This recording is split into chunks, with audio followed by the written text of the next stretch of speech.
What's up, everybody? Welcome to Podcast Now Live, episode 144. I am Alex, and in this video, I want to talk about my top 5 most anticipated movies of 2020. Now, I know it's a little bit into 2020, but no movies, I think, in my opinion, of note have already come out that would have made my list. So, we're going to go over 5. I'm going to start at number 5 and go to number 1. A lot of movies, obviously, you can only have 5 of these. A lot of movies missed. I'm interested in a lot of movies this year, even movies that come out in February rather soon, Birds of Prey and Sonic. Those are two that I want to see in a limited capacity, but I'm unsure. And there's plenty of other films just in general that come out this year that didn't make my list. I could only pick 5, but here we go. At number 5 is No Time to Die, which is the last Daniel Craig James Bond film. Now, the reason I put this at number 5 is because, or not higher, I should say, I actually do like James Bond. Now, I'm not the biggest lore guy. I haven't even watched many James Bond films besides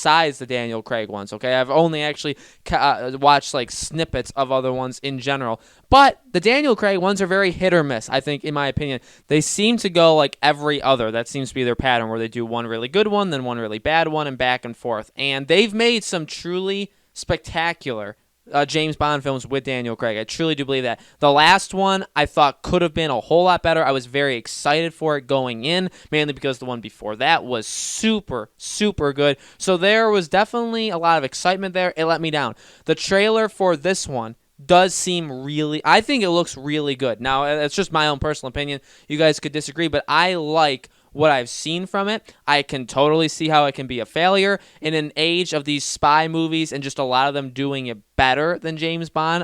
The number one, I think, is Mission Impossible. Mission Impossible has been around for a while, but really as of late, especially with 4 and 5, have just jumped in and done tremendous and have been phenomenal movies that are better than I think any Daniel Craig James Bond or any James Bond film I've ever seen. I think the last 2 Mission Impossible movies have beaten it. So lots of potential here, but also definitely room for it to not be very good. Number 4 is Black Widow. I'm excited for this one. I think I've always been excited for Black Widow, and then seeing the trailer, it's a Marvel movie. I think what I see in this one is really the end of this era, right? Which should have probably ended at Endgame. Spider-Man Far From Home obviously really kept things going with Let's Remember Tony Stark a lot, which was fine. I actually really like that. And then now we're entering the new age, though, right? With the Eternals, we're going to get a lot of the TV shows in the fall on Disney Plus that are definitely ushering us into the next generation or the next age of Marvel movies. And I have no interest, by the way, in the Eternals, none whatsoever. So for Black Widow,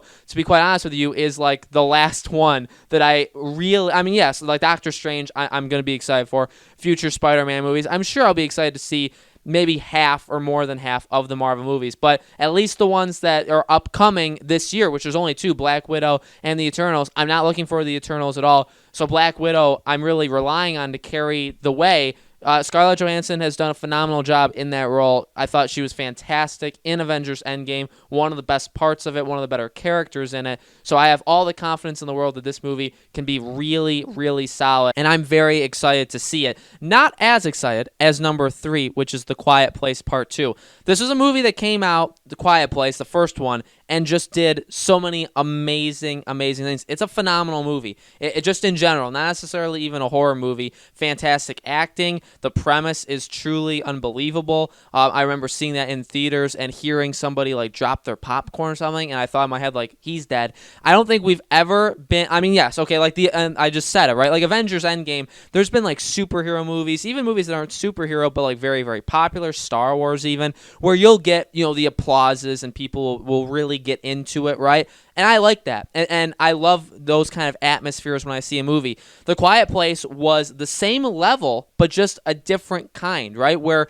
you're all sitting there. And I remember sitting there for The Quiet Place, and everybody's just dead silent, right? We're all kind of in that world. And you could notice it. You didn't hear people put their hand in popcorn or chewing or anything other than that one person who dropped food that would just be a goner. Nobody else did anything, right? So I've never really, and you know, that's just the experience, by the way, too. That's not even the movie itself, which was very good. Besides the very end, the ending I think was pretty terrible. I guess spoilers of how you actually like kill them. Did not like that whatsoever. We'll see for A Quiet Place 2. We'll see how much they mix prequel with sequel and not having John Krasinski in the movie. We'll see how it goes. But Emily Blunt, very capable of leading a movie all by herself. So I think they're good there. I'm very, very excited for that one. Number 2 is Wonder Woman 1984. Now, the first Wonder Woman, again, also came out in 2017. Phenomenal. I mean, it was the first one of the DC movies, the solo ones, that I really was like, they nailed it. They got it. And I think Aquaman is a great film. I think Shazam is a great film. But I guess to defend myself here, I haven't watched Wonder Woman actually since I had seen either of those two movies. I still think, and I think I did a ranking of it too when Shazam came out, I still think Wonder Woman is the best one. I think just in general, in the entire DC, ever since Man of Steel, I think Wonder Woman is the best one. I have all the praise in the world for that one. They can totally make mistakes, and things could totally go wrong here.